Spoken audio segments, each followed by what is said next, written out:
इस वीडियो में बताई गई सारी जानकारी पब्लिक प्लेटफॉर्म पर उपलब्ध है। इसमें ऐसी कोई जानकारी नहीं दी गई है जिससे हमारे सुरक्षा बलों की गोपनीयता भंग होती है। डिफेंस डिटेक्टिव सेना का सम्मान करता है और उन्हीं जानकारियों के आधार पर काम करता है जो सार्वजनिक रूप से मौजूद।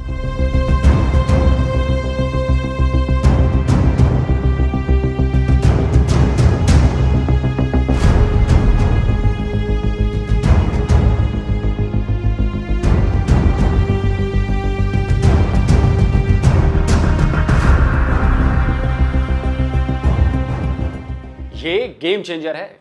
मिलिट्री एयरक्राफ्ट प्रोडक्शन के एरिया में ये भारत का बहुत दमदार कदम है। ये कदम बता रहा है कि मेड इन इंडिया से मेक इन इंडिया और मेक इन इंडिया से मेक फॉर वर्ल्ड के सफर पर भारत बहुत तेजी से आगे बढ़ रहा है। आत्मनिर्भर भारत अब दुनिया के नक्शे पर अपनी एक मजबूत पहचान बना रहा है। नमस्कार दोस्तों, डिफेंस डिटेक्टिव के इस नए एपिसोड में आप सभी का स्वागत है। मैं हूं आलू। दोस्तों, 28 अक्टूबर 2024 का दिन भारत के इतिहास में हमेशा याद रखा जाएगा। मैं बात कर रहा हूं गुजरात के वडोदरा में हुए टाटा एयरक्राफ्ट कॉम्प्लेक्स के उद्घाटन के बारे में। इस कॉम्प्लेक्स में multi role tactical airlift C-295 बनाए जाएंगे। इस मिलिट्री एयरक्राफ्ट का पूरी तरह भारत में बनाया जाना भारत को ग्लोबल प्लेटफॉर्म पर एक नई ऊंचाई पर लेकर जाएगा। यह हर भारतीय के लिए बेहद गर्व का पल है।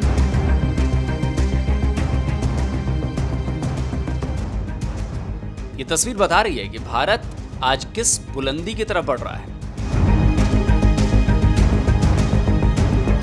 ये तस्वीर बता रही है कि आज दुनिया भारत को केवल एक मार्केट के तौर पर नहीं बल्कि एक प्रोड्यूसर के तौर पर देख रही है।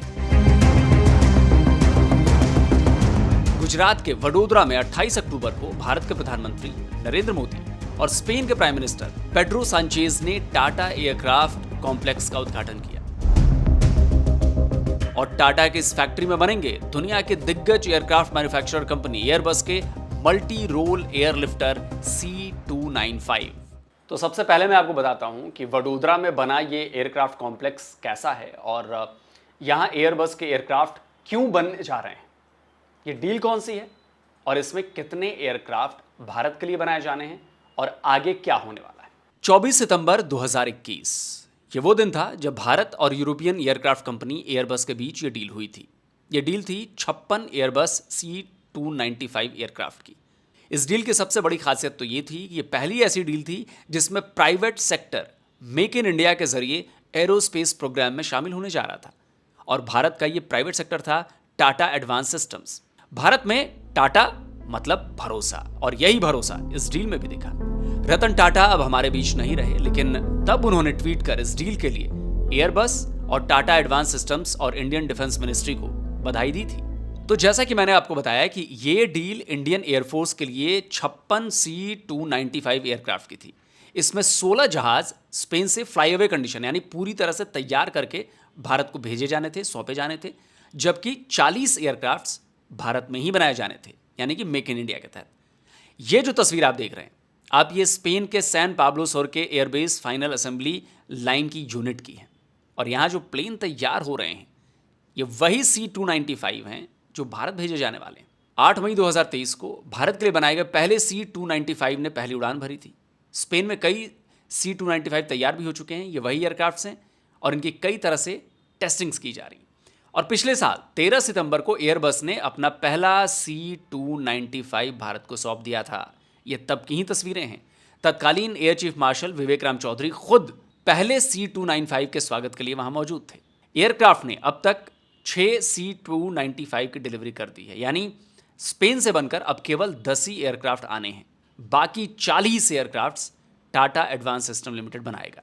इस प्रोडक्शन यूनिट से पहला एयरक्राफ्ट सितंबर 2026 में बनकर तैयार होगा। ये एयरक्राफ्ट कौन सा है और भारत की एयरफोर्स के लिए ये इतना ज़रूरी क्यों है, ये बताऊंगा। लेकिन उससे पहले आपको बताता हूं कि एयरबस और टाटा एडवांस सिस्टम्स का ये जॉइंट वेंचर कैसे न केवल भारत के डिफेंस प्रोडक्ट्स मैन्युफैक्चरर्स के लिए बहुत बड़ी अपॉर्चुनिटी है, बल्कि ये बड़े पैमाने पर रोजगार का भी मौका दे रहा है।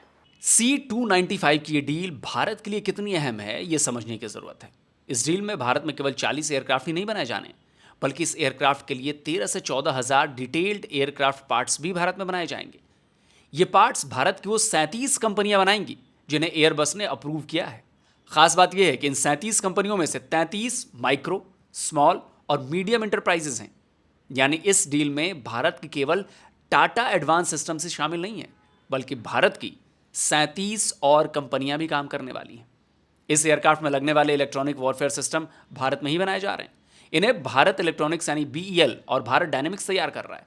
एक और चीज समझिए कि वडोदरा में जो प्रोडक्शन यूनिट तैयार हुई है वो फाइनल असेंबली लाइन है, यानी यहां एयरक्राफ्ट फाइनल स्टेज पर तैयार किए जाएंगे। लेकिन एक फैसिलिटी हैदराबाद में भी बनाई गई है। यहां फाइनल असेंबली से पहले एयरक्राफ्ट में कंपोनेंट्स फिट किए जाएंगे। इतना ही नहीं, आगरा में C295 का ट्रेनिंग सेंटर बनाया गया है। तो वडोदरा, हैदराबाद और आगरा में C295 के प्रोडक्शन के मेन सेंटर हो गए, जबकि बाकी 37 कंपनियों के अलग अलग शहरों और सेंटर्स में भी इसके पार्ट्स तैयार होंगे।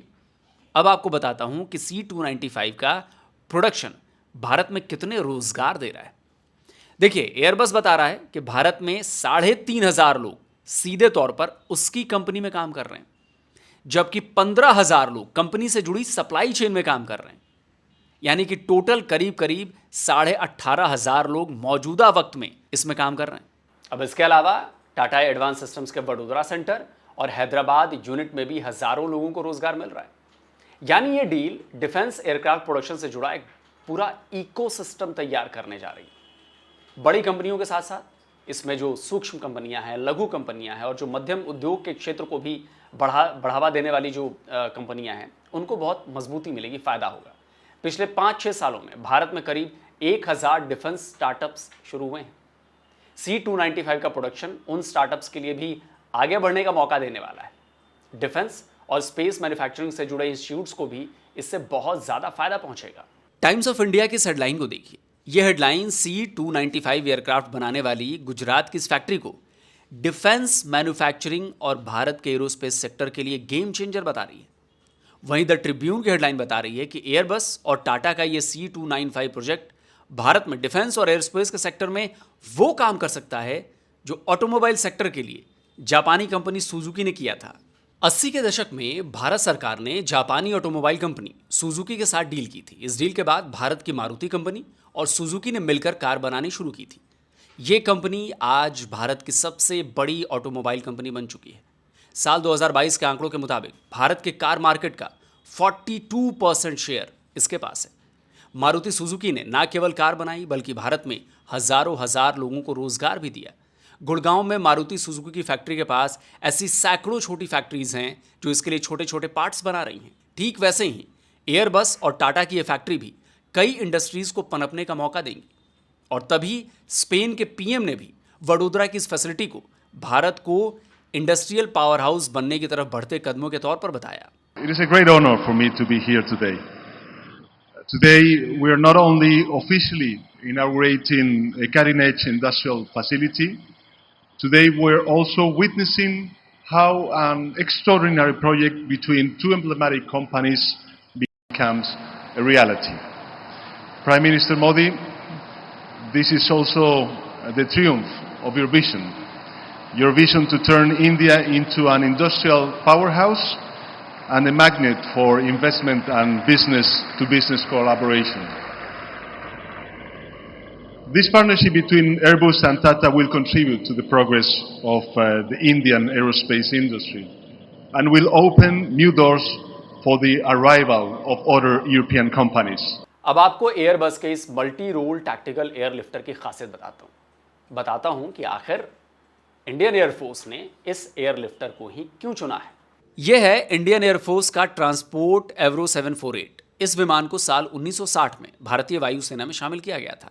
भारत में हिंदुस्तान एरोनॉटिक्स लिमिटेड इस एयरक्राफ्ट को बना रही थी, लेकिन समय के साथ ये एयरक्राफ्ट अब आउटडेटेड हो गए हैं और इंडियन एयरफोर्स को नए एयरलिफ्टर की ज़रूरत थी।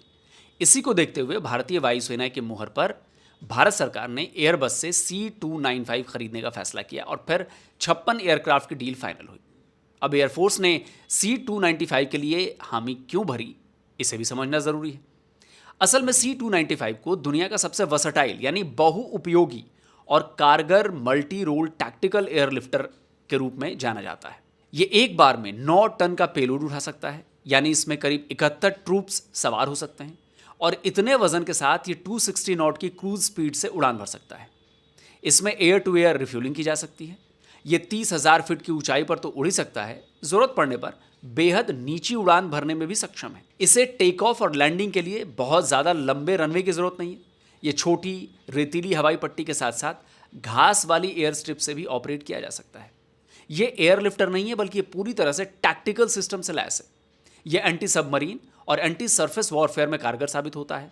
Maritime surveillance, patrolling, signal intelligence और इन्वायरमेंटल प्रोटेक्शन के साथ साथ और भी कई ऑपरेशंस में इसका इस्तेमाल किया जा सकता है। देखिए, अभी दुनिया भर में 200 से ज़्यादा C295 इस्तेमाल किए जा रहे हैं, जबकि एयरबस के पास 301 और C295 एयरक्राफ्ट्स के ऑर्डर हैं। भारत के अलावा इस जहाज़ को Spain, Poland, Brazil, Egypt, Kazakhstan already इसका इस्तेमाल कर रहे हैं। दुनिया के 37 देशों के 41 ऑपरेटर्स के पास C295 है। तो आप समझ सकते हैं कि एयरक्राफ्ट ग्लोबली भी काफ़ी डिमांड में है। तो ये माना जा सकता है कि C295 की ये डील भारत के एयरफोर्स को तो मजबूत बनाएगी, भारत की डिफेंस इंडस्ट्रीज और एम्प्लॉयमेंट सेक्टर को भी सपोर्ट करेगी।